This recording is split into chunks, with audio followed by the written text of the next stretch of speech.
Hello everyone, welcome to SC classes. मेरा नाम साहिल खान है और आज हम बात करेंगे log based concurrency control protocol इन डीबीएमएस। इसे प्रीवियस लेक्चर के अंदर मैं ऑलरेडी एक स्टेप एक्सप्लेन कर चुका हूँ कि हमारा सेकंड स्टेप्स है किस तरह से हम लोग लॉग बेस्ड कंकरेंसी को काम करेंगे। अब मेरी स्क्रीन पे ऑलरेडी आपको दिखाई दे रहा होगा in a database, in the database management system DBMS. ये लॉग बेस्ड कंकरेंसी जो कंट्रोल है उसे क्यों यूज़ किया जाता है? To control the access multiple transaction. अभी यहाँ पर आपने एक ट्रांजेक्शन वर्ड सुन लिया, इसका मतलब यहाँ पर बैंकिंग सेक्टर के थ्रू बात होने वाली है। क्या जैसे ही आप कोई अकाउंट के अंदर अपना पैसा ट्रांजेक्शन करते हैं तो वो अपडेट कैसे होता है, अल्टर कैसे होता है, वो काम कैसे करता है, वो हम इसमें पढ़ेंगे। तो ये जो प्रोटोकॉल आप देख रहे हैं ये हेल्प करता है, मेंटेन करता है हमारा डेटा कॉन्स्टेंसी, इंटीग्रेट करता है मल्टीपल यूजर के साथ। अब इसको इजी वे में एक्सप्लेन कर दूंगा, सो डोंट वरी। तो ये जो आप ट्रांजैक्शन देख रहे हैं किस तरह से आपके अकाउंट से पैसा क्रेडिट होता है या डेबिट होता है, तो सामने वाले अकाउंट के अंदर किस तरह ये दिखाई दे रहा है, उसी को लॉग बेस्ड कंकरेंसी को हम लोग थ्रू पढ़ेंगे। तो इसे पढ़ने से पहले हम पढ़ेंगे एसिड प्रॉपर्टी। तो acid is atomicity, consistency, isolation and durability. अब देखो एक एक करके हम लोग देखेंगे। ऑटोमेसिटी क्या करता है? To entire transaction take place at once doesn't happen at all. अब देखो इजी लैंग्वेज में मैं यहाँ पर बता दूँ आपको कि आपका जो भी ट्रांजेक्शन है, जस्ट कंसिडर करो आप ए और ये आपके फ्रेंड को आप ट्रांजेक्शन कर रहे हो, बी जो है आपके अकाउंट में 30 रुपीज़ है, आपने उसको 10 रुपीज़ दिए तो आपके अकाउंट में कितने हो गए 20, और आपके दोस्त के पास 100 है, आपके उसको फील हुआ कि 10 रुपये आए बट उसके अकाउंट के अंदर 100 रुपीज़ ही है। इन दैट केस ऐसा क्यों होता है? जब नेटवर्क का कोई इशू होता है तो इसकी वजह से यहाँ का एक आध पैसा बी तक नहीं पहुँच पाया। इसका मतलब ऑटोमेसिटी का मतलब ये करता है कि जो नेटवर्क करप्ट हो जाता है तो वो पैसा जो भी होता है वापस वो ए के पास लाके स्टोर कर देता है। ओके, तो थोड़ी देर के बाद वापस इसको क्रेडिट होगा 10 रुपीज़ और वापस उसके अकाउंट में 30 रुपीज़ डिस्प्ले होने लगेंगे। ओके, तो मतलब ऑटोमेसिटी में हम ये पढ़ रहे हैं कि वो एक बार ट्रांजेक्शन होगा नहीं तो नहीं होगा। जैसे कि यहाँ पर ट्रांजेक्शन हो गया है तो 100 + 10 = 110 यहाँ पर क्रेडिट हो गया सक्सेसफुली, मतलब यहाँ पर वो ट्रांजेक्शन कंप्लीट हुआ है बट यहाँ पर ट्रांजेक्शन नहीं हुआ है। तो ऑटोमेसिटी में हम लोग क्या पढ़ते हैं कि वो ट्रांजेक्शन होगा, अदरवाइज नहीं होगा तो वो सारा का सारा नेटवर्क ब्रेक डाउन कर देगा। सेकेंड पार्ट में हम देखेंगे कंसिस्टेंसी। अब ये कंसिस्टेंसी क्या मीनिंग है? तो इसका मतलब होता है इंटीग्रेट करना। Concept must be maintain the database, अपने डेटाबेस को मेंटेन रखना। क्या पहले मेरे अकाउंट में बिफोर में कितना बैलेंस था मेरे डेटाबेस के अंदर और अभी जो चेंजेस हुआ तो उसके अंदर कितना ट्रांजेक्शन आया और कितना चेंजेस हुआ है, और उससे करेक्टनेस ऑफ द डेटाबेस में चेक करना। अब यहाँ पर देखो इजी लैंग्वेज में मैंने यहाँ पर बता देता हूँ क्या आपका ये है, मतलब पहले आपके अकाउंट में 300 रुपये थे, ठीक है, आपके अकाउंट से आपने 50 रुपये किसी को दिए। जस्ट कंसिडर करो बी और सी आपके फ्रेंड है और ए आप खुद हो, तो आपके अकाउंट में 300 रुपये है, आपने 50 रुपये किसको दिए? बी को दिए। मतलब यहाँ पर बी वाले के पास पहले कितने रुपए थे? 100 रुपये थे। अभी यहाँ पर 50 रुपये हो गए तो उसके पास कितने हो गए? 150।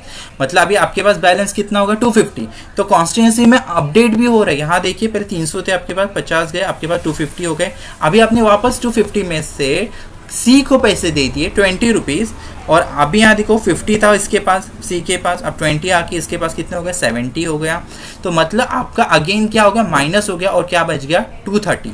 तो ये सारा का सारा जो हम लोग ट्रांजेक्शन देख रहे हैं ये किसका पार्ट होता है? ये कंसिस्टेंसी का पार्ट होता है। नेक्स्ट हम देखेंगे आइसोलेशन। अब ये आइसोलेशन जो है ये प्रॉपर्टी जो होती है वो मल्टीपल ट्रांजेक्शन के लिए काम करती है without leading to the inconsistency of database state. Transaction occur independently without interface. अब यहाँ पर देखो एकदम इजी लैंग्वेज में बता दूँ, इवन आपका जो अकाउंट है उसमें फॉर्मूलेज लगे हुए हैं, इवन वो क्रेडिट में होगा नहीं तो वो डेबिट में होगा। ओके, मतलब आपके अकाउंट में कोई पैसे डाल रहे हैं, मतलब यहाँ पर हम लोग ने 2 वेरिएबल्स बना के रखे हैं। एक है जो हमारा खुद का बैलेंस जो दिखेगा वो, और वो जो है हमारा पैसा जो कोई थर्ड पार्टी से आ रहा है वो, दोनों भी प्लस करेंगे तो हमारे पास एक न्यू वेरिएबल में डेटा स्टोर होगा जो हमें दिखेगा कि आपके पास इतना अमाउंट है। अभी इजी लैंग्वेज में आपको एक और बता दूं मैं क्या, जस्ट कंसिडर करो आपके अकाउंट के ना 100 रुपीज़ थे, ठीक है, अभी आपके फ्रेंड ने आपको 50 रुपीज़ दे दी। ओके, तो अभी आपके अकाउंट में कितना पैसा होगा? तो पहले मेरे अकाउंट में 100 रुपीज़ थे और मेरे दोस्त ने मेरे अकाउंट में 50 रुपीज़ डाला, तो ये जो प्लस होके ये इसके पास चला गया और ये क्या करेगा, आपको डिस्प्ले करेगा आपके अकाउंट के अंदर अभी 150 रुपीज़ है। ठीक है, बट यहाँ पर देखो माइनस हो गया है। ठीक है, मतलब 50 रुपीज़ आपके गए हैं, तो माइनस करके y के पास दिया एंड y आपको डिस्प्ले करके दिखा रहा है। ओके, आई होप चीज़ें समझ में आ रही है। कोई भी चीज़ में डाउट है तो प्लीज़ कमेंट करो, मैं उसमें ज़रूर एक्सप्लेन करूँगा। नेक्स्ट पार्ट है ड्यूरेबिलिटी। अब यहाँ देखो ड्यूरेबिलिटी का मीनिंग क्या होता है, एक प्रॉपर्टी है जिसमें ट्रांजेक्शन कंप्लीट करना, एग्जीक्यूशन। देखो यहाँ पर अभी पैसा हमारा ए से बी तक चला गया है, अपडेट भी हो गया, मॉडिफिकेशन भी हो गया, डेटाबेस के अंदर हमारा स्टोर भी हो गया और डिस्क के अंदर भी चला गया बिना कोई प्रॉब्लम हुए। अभी ये पॉइंट है कि ए के पास से पैसा बी तक तो गया, तो कितना समय लिया, ए से लेके बी तक का जो पैसा गया है कितना समय लगा। कुछ एक टाइम लिमिट होता है कि इससे ज़्यादा हो तो वो क्या हो जाएगा, वो फेल अकर हो जाएगा, यहाँ पर फेल हो जाएगा और पैसा वापस आ जाएगा। तो एक ड्यूरेबिलिटी का कितना हमारा टाइम लगना चाहिए एक ट्रांजेक्शन को। एक छोटा सा रिकैप ले लेते हैं। ऑटोमेसिटी जो है क्या, वो हमारा ट्रांजेक्शन मैनेजर है, मतलब एक बार ट्रांजेक्शन करेगा अदरवाइज नहीं करेगा। कॉन्स्टिट्यूएंसी में हमने क्या पढ़ा, एप्लीकेशन ऑफ प्रोग्रामिंग, क्या हमारा जो ए से लेके बी तक का जो ट्रांजेक्शन है उसे पहुंचाना। एंड आइसोलेशन में हम लोग ने देखा किस तरह से फॉर्मूले, मतलब कॉन्करेंसी कंट्रोल मैनेजर क्या कर रहा है, जैसे कि हमारा क्रेडिट हो रहा है, डेबिट हो रहा है पैसा हमारा। ठीक है, और ड्यूरेबिलिटी में हमने क्या देखा, रिकवरी मैनेजर क्या करेगा, कितना समय लग रहा है इन सारे टास्क को लेके, ये सारे टास्क कितना समय ले रहे हैं वो कौन चेक करेगा, हमारा ड्यूरेबिलिटी चेक करेगा। ओके, सो हमने अभी जो पढ़ा वो एसिड के प्रॉपर्टीज थे जो टोटली प्रोवाइड करता है इसका mechanism, ensure the correctness of the constituency, क्या हमारे पास जो डेटाबेस आ रहा है वो एकदम करेक्ट है कि नहीं है। ठीक है, तो ये ट्रांजेक्शन जो ग्रुप दिखाता है, ये सारे ऑपरेशन कौन करवाता है, एसिड करवाता है।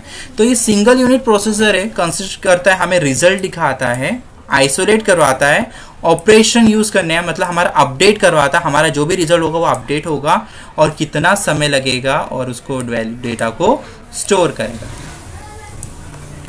आई होप आपको चीज़ें बहुत इजीली समझ में आ गई होगी। कोई चीज़ें नहीं समझ में आ गई या मैंने थोड़ा फास्ट चला गया हो तो प्लीज़ मुझे कमेंट में बताइए। ये मेरी स्टार्टिंग अभी स्टार्ट किया है मैंने यूट्यूब चैनल, सो प्लीज़